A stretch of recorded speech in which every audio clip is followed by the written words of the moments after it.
Welcome back. A new congressional report is saying that the United States would not be able to win a large-scale war were to take place right now. Now, it states that the Pentagon is underestimating China and Russia and could potentially lose to these adversaries if a world war were to break out right now. And this ties into the Chinese Communist Party's other forms of war, what they call unrestricted warfare. Now, first, let's look at this July 30th report from the Commission on the National Defense Strategy.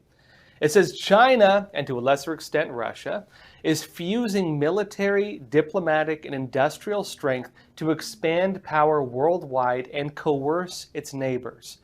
It says the United States needs a similarly integrated approach to match, deter, and overcome theirs, which we describe, they say, as all elements of national power. Now, briefly on this, when the Chinese Communist Party looks at war, they're not just looking at tanks and bombs and physical threats.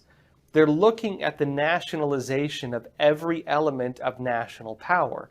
And how do you use this to achieve the objectives of war? Put another way, it's like this. When we think about war, we think about how do you conquer another country using, military means. How are wars normally fought?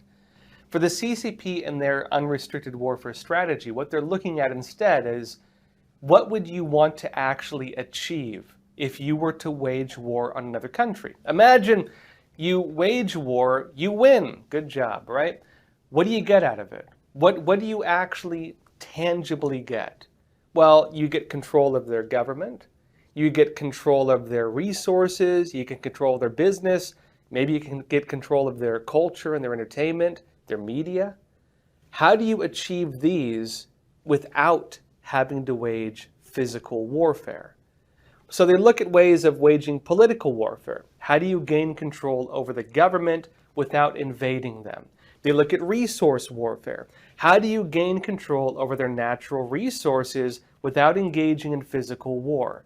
They look at their businesses. How do you make their businesses serve yours or work under you, or how do you put them out of business using yours to compete with theirs? They look at these types of things: culture warfare, ideological warfare, media warfare. How do you conquer these industries without having to go to physical war? And if you can achieve that, even not 100%, look, even if you were to wage war against a country and conquer them, you probably would not fully control these things. That's why it's very hard. It's harder to keep a country than to conquer a country, right? It's very hard to get it. But even if you achieve it to a partial degree, you have subjugated that country to an extent. And so when the CCP uses these tactics, that's what it's doing.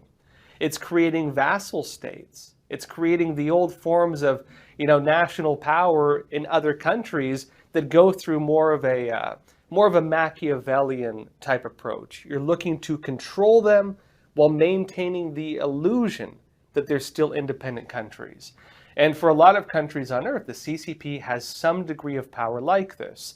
They control the natural resources, they control the manufacturing base, they control, to an extent, the political discourse, they control the business community. They do these types of things in order to extend their control into other countries. What this report is saying is that the United States needs to have some kind of competing system to this. Maybe where we don't try to do it through nefarious means, but using more of an American approach based around the recognition of, the idea of freedom and natural rights and these types of things, rather than the CCP's communist system, which is diametrically opposed to the ideas of basic freedom. The US, in other words, having some kind of political outreach, having a cultural outreach, having a business outreach, or, manufacturing-based system. Something like the Belt and Road Initiative, in other words, in order to extend the United States into other countries, build them up, but build such a system that represents what we stand for in this world. Now, they note that the National Defense Strategy and the 2022 National Security Strategy promote the concept of what they call, quote, integrated deterrence. But they say neither one represents a plan for implementing this approach. They note that we need something like this, but nobody can figure out how to do it. And notes there are a few indications that the US government is consistently integrating tools of national security power. And they note the U.S. military is the largest, but not the only component of U.S. deterrence and power. It notes that an effective approach to an all elements of national power strategy also relies on a coordinated effort to bring together diplomacy, economic investment, cybersecurity, trade, education, industrial capacity, technical innovation, civic engagement, and international cooperation. They say recognizing the indispensable role that allies play, countries that are favorable towards the U.S. or work with us, in promoting international security, the United States has successfully bolstered bilateral and multilateral alliances in the Pacific, strengthened the North Atlantic Treaty Organization, NATO, and created new arrangements such as the AUKUS.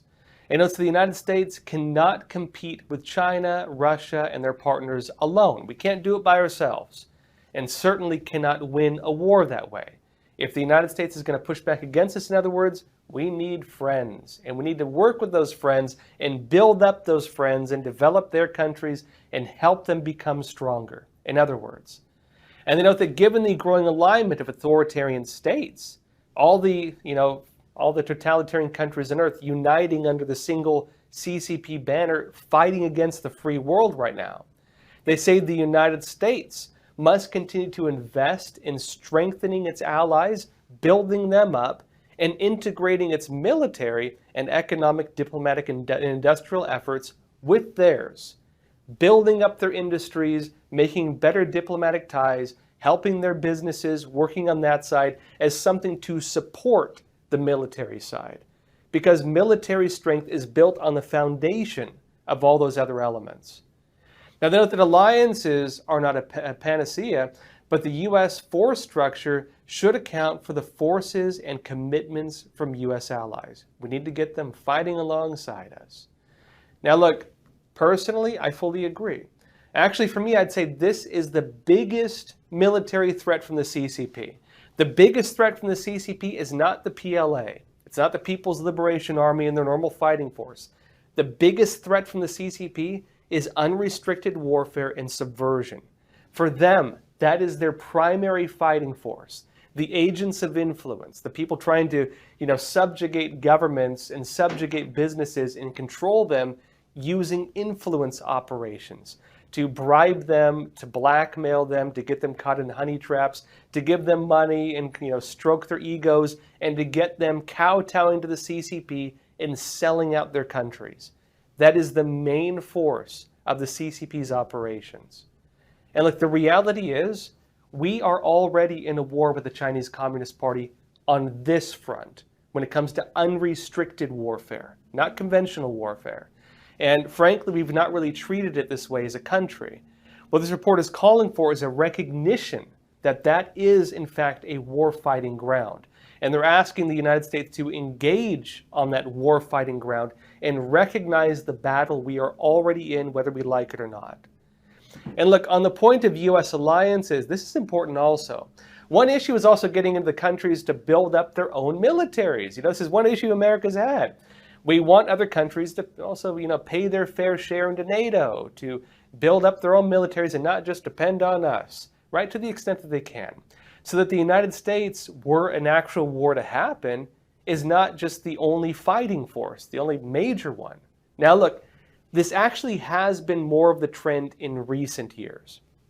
For example, U.S. allies are now beginning to grow their industrial bases. Look at Japan, for example, which for a long time was not really building up its military.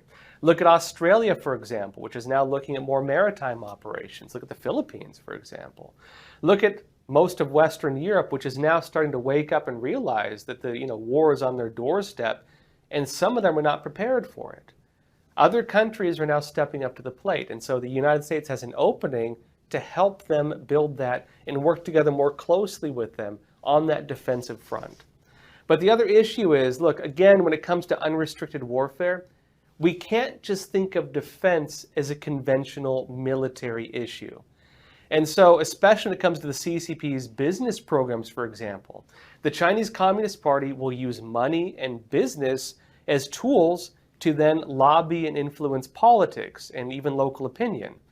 Now, I've heard it expressed in some countries that they would choose the U.S. over the CCP on this front, but we don't offer it. For example, some countries in Latin America that are friendly towards the United States, they want to work with America. If America were offering an alternative to the CCP's Belt and Road Initiative to build industrial infrastructure, they'd take it. But we don't offer it. America does not have a system really like that. We're not competing on that front, in other words. And because there's no competition for the CCP on that front, they're dominating what they call the global south.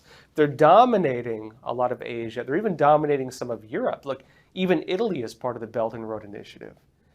And so these countries, even Poland, for example, these countries are accepting the business side of the CCP's influence operations, which is then influencing their politics because, of course, people, want to make money, and a lot of politicians, of course, have to answer to the people who have money, who, finance their campaigns. It has an impact on the entire system. And we're not pushing back on that front because we don't recognize that as a form of warfare. But the Chinese Communist Party does. Now, there's also the issue of messaging. During the Cold War, the United States was focused on telling the American story. That's what they called it. What is our message? What does America stand for? What do we have to offer in opposition, notably, to the Chinese Communist Party?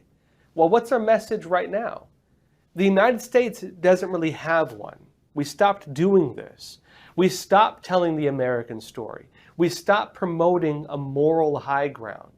But the propaganda front, it's huge. Because the Chinese Communist Party, they're saying, hey, we're the future. Russia's saying, we represent the Christian world and we're fighting against, the liberal democratic world order. Not really true because, remember, the Russian Soviets, they took over the Russian Orthodox Church and subjugated it under the government. They're technically just a branch of the government. Same way the CCP does it in China, where notably, they destroyed Buddhism, they destroyed Taoism. Then they created state-run versions of the religion that are altered. They don't represent the actual religion. You can practice Catholicism in China, but they have, of course, CCP-appointed bishops, which in no way represent the real religion. They have altered versions of the Bible. They've altered even the Ten Commandments. They've knocked off the first one, notably. It's not the real religion. It's a government-run religion meant to control people using religion. But America's not pushing back on that. In Iran, for example, they control the global terror movement, which also has a strong ideological base of information warfare. They have narratives that they use for propaganda to sway not just entire countries, but especially popular movements within different areas. The business community, for example, might align more with the CCP because of the propaganda of profits and so on. The different bases in other countries might align with different ideological programs launched by other countries. America doesn't do any of this anymore. We don't have a narrative anymore. We're no longer fighting on that front. And so the American story, the idea of basic human rights, the idea of what government is and the role of government, that government is instituted by people to protect rights that are given to us by God. The battle in the world, in fact, being the very idea of freedom versus socialism, and you can choose which one you want. That is what America stands for, and we're no longer doing this. They're suggesting that America needs to start telling the American story again, that we need to recognize that we are in a Cold War type scenario. And a big part of that is the ideological war. Now, look, the U.S. would also have to think of weapons and defenses on newer threats, things like cyber warfare, space warfare, artificial intelligence, which, of course, powers a lot of these systems now. The report notes these would be real issues that we would have to deal with, that even if we're not engaged in a physical threat against China, well, what happens if they wipe out our electric grid? What happens if they create a computer virus powered by AI which can self-replicate? What does it do then? Are we prepared for a threat like that? Well, they say we're not. Now, look, one of the biggest issues this Commission on National Defense Strategy report points out is the capability of the U.S. defense industrial base. stating that U.S. industrial production is, quote, grossly inadequate to provide the equipment needed for a greater conflict. We don't have enough defensive manufacturing, in other words. Let's go into some of the deeper issues the report finds with the U.S. industrial base. Because here's the important thing. Again, industrialization, the ability to manufacture defensive equipment, it's not limited to just that. Your industrial base in peacetime for building cars and buildings and everything else becomes the foundation for the industrial base in wartime. And we have offshored our defensive industrial base because we've sold off all of our factories. That's the problem. Now, Rand says this. They say the Commission finds that the U.S. industrial base is unable to meet the equipment, technology, munition needs of the United States and its allies and partners. They say a protracted conflict, especially in multiple theaters, would require much greater capacity to produce, maintain, and replenish weapons and munitions. And so they're suggesting, of course, that if we're going to fight a long-term war, we need to be able to domestically manufacture what we need to keep it going. And we have, again, offshored our manufacturing. Now, I'd say that part is important because it means that we need to have better domestic manufacturing. We need to bring home the factories. We would need to reestablish our own systems to have even natural resources, American steel, American rare earth minerals, these types of things, were we to engage in a conflict like that and not lose. Fixing this would be a major step for this country, not even just for war and otherwise, but also for our economy. Now, the report also talks about something else that's important, the way that we fight, the will to fight. What is the spirit of America? And would Americans have the patriotism and the belief in what we stand for to want to engage in a conflict like that? The report notes the consequences of an all-out war with a peer or near peer would be devastating. Such a war would not only yield massive personnel and military costs, but would also likely feature cyber attacks on U.S. critical infrastructure and a global economic recession from disruptions to supply chains, manufacturing, and trade. Adversaries could seek to deny the United States access to critical minerals and goods needed to run the U.S. economy and build weapon systems. They could also hold at risk U.S. space assets, which underpin much of our daily lives and are essential for military capabilities. They say that even short of an all-out war, the global economic damage from a Chinese blockade of Taiwan has been estimated to cost $5 trillion, or 5% of global domestic product. They basically say this, quote, war with a major power would affect the life of every American in ways we can only begin to imagine. Now, note as well that deterring war by projecting strength and ensuring economic and domestic resilience is far preferable to and less costly than war. Now, there's a few parts with this. The basic way of life of Americans would be disrupted to such an extent that life would be very hard. The comforts we enjoy, the wealth we enjoy, the lifestyles we have, all of that would be disrupted. Potentially even, internet could be shut down. There could be rolling blackouts. There could be problems with, basic electricity. Were a war of this scale to take place. And the question is, do we have the character? Do we have the resilience? Do we have the moral strength to deal with such a scenario? And they're noting as well, given that potential threat and given the damage a war like this would cause, it's less risky for us to just build things up right now before it gets too late. To build up our factories, to build up our domestic manufacturing, to build up our domestic supply chains, to make sure we could sustain ourselves and not be decimated, or have our basic way of life decimated, were to take place. And they note as well that the public are largely unaware of the dangers the United States faces or the costs of this. And they note as well that there would also be this whole ideological warfare side of it. And they question whether we'd be ready for it. Now look, the support and the resolve from the American people would be important when it comes to this. Actually, I'd say when it comes to Chinese theory on war fighting, they don't just look at the physical side, you're physically killing somebody in battle, right? They also regard the spirit or the will to fight as a key part in a war. And they even have tactics to attack your will to fight. Make it so that you just don't want to fight anymore. Even older wars, even in Europe, they had the same thing. That's why they had like pamphlet bombs they would drop with propaganda. That's why you had messaging to the enemy fighters, trying to convince them to put down their guns and realize they're the bad guys, is because moral high ground and, frankly, character and resilience and the ability to endure hardships is one of the key factors in keeping a war going. Because if you don't have that, you're not going to want to fight. You're not going to have the will to stand up to it. And of course, when we're in the US and we have an all-volunteer military, there's also the issue of whether people want to enlist in the military with the potential that we could fight a war. And you look at the recruitment numbers right now, and it suggests that we're not telling that story well enough. We're not telling people that, service and so on is something that they really should be getting involved with. We're not on that front as strongly as we need to be, in other words. The report also notes that the U.S. would need to step up to the plate to prevent a loss for a war like this. And that means not only working on things domestically, but globally. Basically, it says we need to realize the threat we are right now facing.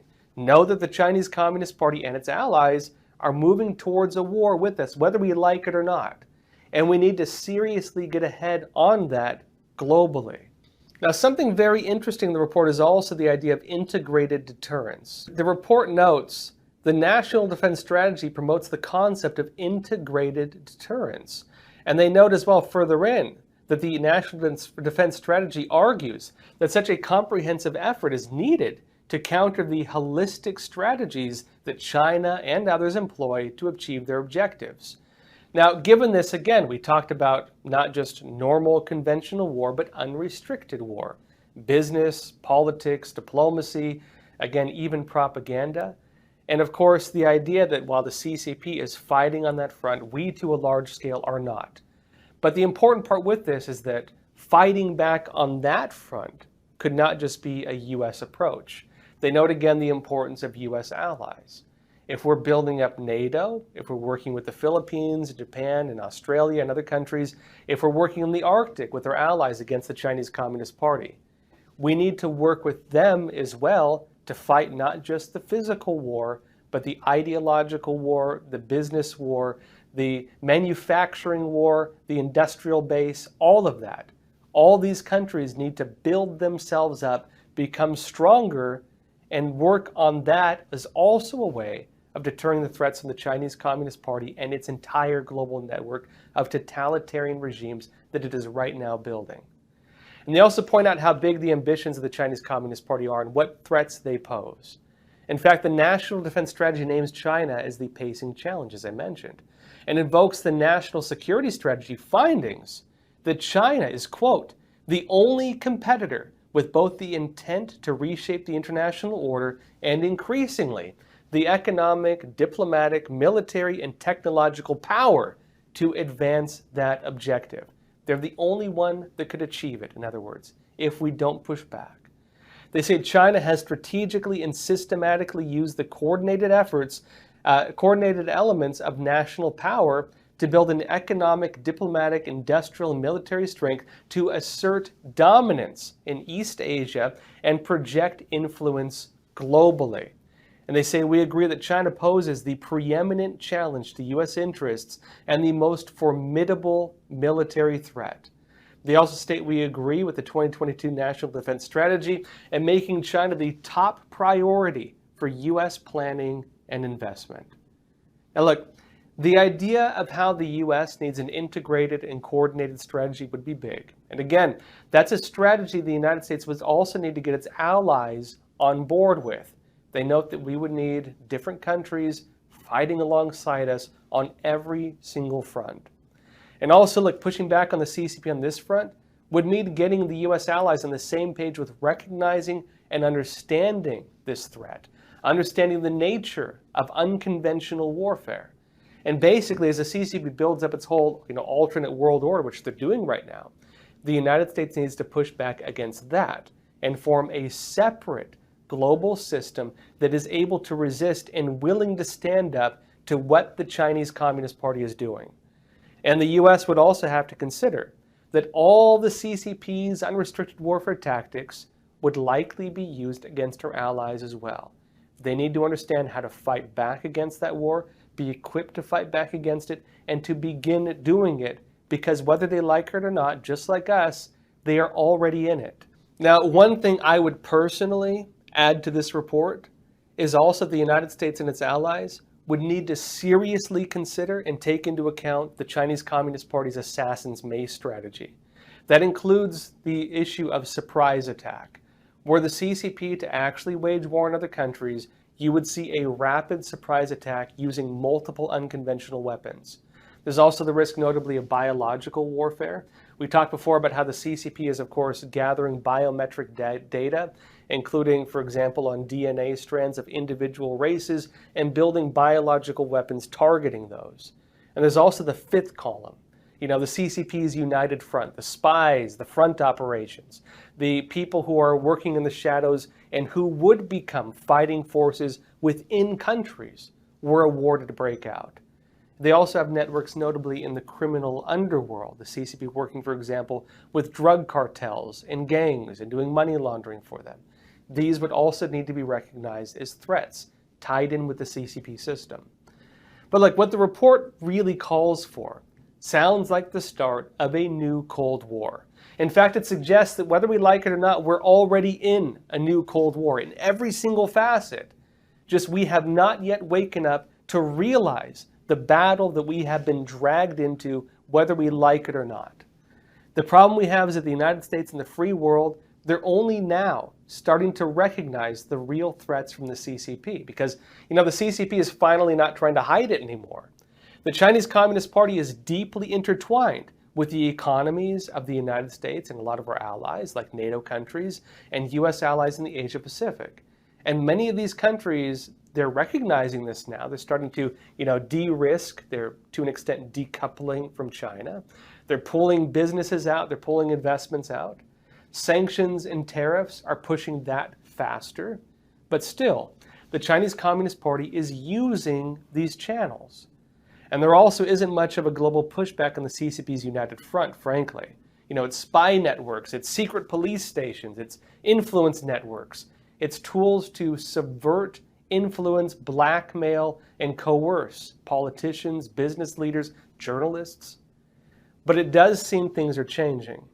Many countries are now waking up. And the Chinese Communist Party, again, it's not hiding its nature anymore. The CCP is just openly stating its objectives now. It's openly becoming aggressive, and it's very openly talking about these agendas.